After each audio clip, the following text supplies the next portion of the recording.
जय हिंद साथियों, कैसे हैं आप सभी। आशा करते हैं कि आपकी तैयारी बेहतर चल रही होगी। तो साथियों, आज हम पढ़ेंगे लोदी वंश के बारे में। लोदी वंश के बारे में जानेंगे।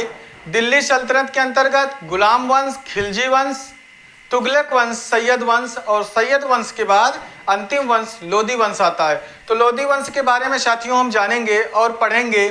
देखो, इतिहास हो, भूगोल हो, संविधान हो, कोई भी चीज़ है, हमें पढ़ना है और मेहनत करना है, अच्छे से समझना है, तभी जीवन को हम बेहतर बना सकते हैं। क्योंकि पृथ्वी पर कोई भी इंसान ऐसा नहीं है जिसको समस्या ना हो, ऐसी कोई समस्या नहीं जिसका समाधान ना हो।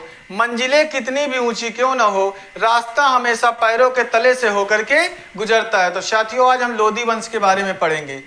लोदी वंश का जो संस्थापक था बहलोल लोदी था। कौन था? बहलोल लोदी। लोदी वंश का संस्थापक बहलोल लोदी था। बहलोल लोदी ने बहलोली नामक सिक्का चालू किया। जो चांदी का सिक्का था वो बहलोली नामक, अपने ही नाम से चांदी का सिक्का चालू किया। जो गुलाम वंश में आप पढ़ेंगे टंका चांदी का सिक्का था, उसका 1/3 था, 1/3 था जो बहलोली नामक सिक्का चलाया। किसने चलाया? लोदी वंश का जो संस्थापक था बहलोल लोदी। ये कभी सिंहासन पर नहीं बैठता था, अपने साथियों के साथ कालीन पर बराबर बैठ करके सबके साथ रहता था। तो ऐसा राजा था बहलोल लोदी। बहलोल लोदी लोदी वंश का संस्थापक माना जाता है और बहलोली नामक चांदी की मुद्रा चालू की। जो टंका जो चांदी के सिक्का था उसका 1/3 था। उसके बाद लोदी वंश का अगर सबसे प्रतापी शासक पूछा जाए तो वो सिकंदर लोदी था। कौन था? सिकंदर लोदी। सिकंदर लोदी लोदी वंश का सबसे प्रतापी शासक था। सिकंदर लोदी ने 1504 ईस्वी में आगरा शहर की स्थापना की। बहुत बार क्वेश्चन पूछा गया कि आगरा शहर की स्थापना कब और किसने की? तो सिकंदर लोदी ने 1504 ईस्वी में आगरा शहर को बसाया और आगरा को अपनी राजधानी बनाया। आगरा को क्या बनाया? स्थापना की आगरा की और राजधानी आगरा को ही बनाया। देखो, यह भूमि माप के लिए सिकंदर लोदी ने क्या किया? जो सिकंदर लोदी ने आगरा शहर को बसाया और लोदी वंश का सबसे प्रतापी शासक माना जाता था। यह भूमि मापने के लिए गज ए सिकंदरी का प्रयोग किया। गज ए सिकंदरी एक माप के लिए पैमाना बनाया और भूमि माप के लिए। उसके बाद ये कविताएं लिखता था। फारसी भाषा में क्या लिखता था? कविताएं। लेकिन अपने नाम से नहीं लिखता था, गुलरुखी उपनाम से कविताएं लिखता था। किस नाम से? गुलरुखी उपनाम से कविताएं लिखता था। कौन? सिकंदर लोदी। उसके बाद लोदी वंश का अगर अंतिम शासक पूछा जाए, लोदी वंश का अंतिम शासक पूछा जाए तो कौन है? इब्राहिम लोदी। 1517 और 18 के मध्य जो युद्ध हुआ, खतौली का युद्ध। कौन सा युद्ध? खतौली का युद्ध। राणा सांगा और इब्राहिम लोदी के मध्य हुआ, जिसमें राणा सांगा की जीत हुई और इब्राहिम लोदी की क्या हुई?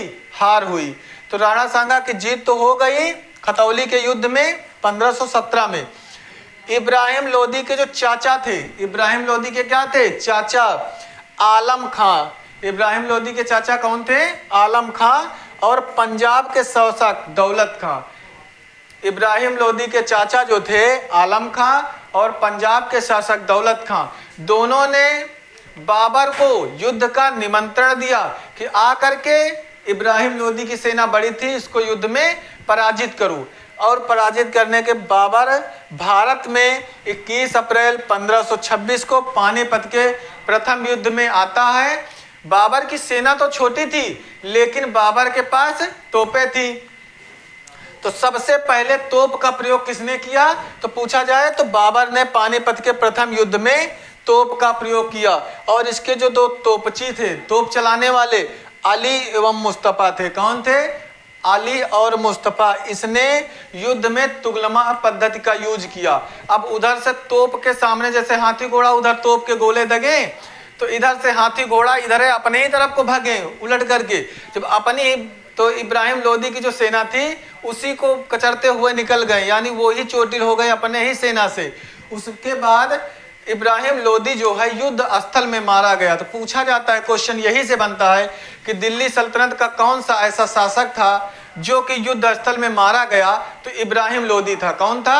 इब्राहिम लोदी ऐसा शासक था जो युद्ध स्थल में मारा गया। युद्ध स्थल में कौन मारा गया? इब्राहिम लोदी। पानीपत के प्रथम युद्ध में 21 अप्रैल 1526 को युद्ध स्थल में मारा जाने वाला शासक कौन था? इब्राहिम लोदी। और इब्राहिम लोदी क्यों मारा गया? क्योंकि वहां पर तोपों का प्रयोग किया और तोपजी जो थे अली और मुस्तफ़ा, जब उधर से तोप के गोले दगे तो हाथी घोड़ा इधर ही सेना को रौंदते हुए निकल गए। किसकी सेना को? इब्राहिम लोदी की। तो इसमें बाबर जीत जाता है। जब बाबर जीत जाता है तो इसके बाद मुगल काल की स्थापना होती है, मुगल वंश। ऐसे करके हम पढ़ते रहेंगे आगे इतिहास को और जानेंगे कि कैसे शासक हुए, फिर मुगल काल के बारे में जानेंगे, जैसे दिल्ली सल्तनत को पढ़े हैं।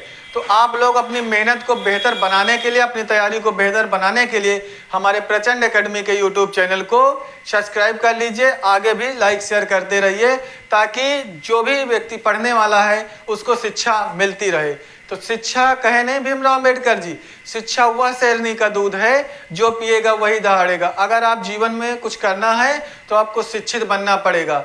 नहीं, अगर शिक्षित नहीं बनोगे तो ऐसे नेताओं की रैलियों में इधर उधर घूमते रहोगे, अपनी जिंदगी बर्बाद करोगे। पढ़ेगा इंडिया तभी तो बढ़ेगा इंडिया, और मूर्ख रहेगा इंडिया तो केवल रैलियों में घूमेगा। तो ऐसे ही आप शिक्षित बनिए, जानिए, महापुरुषों को पढ़िए, लोगों को पढ़िए, अपने व्यवहार को बेहतर रखिए।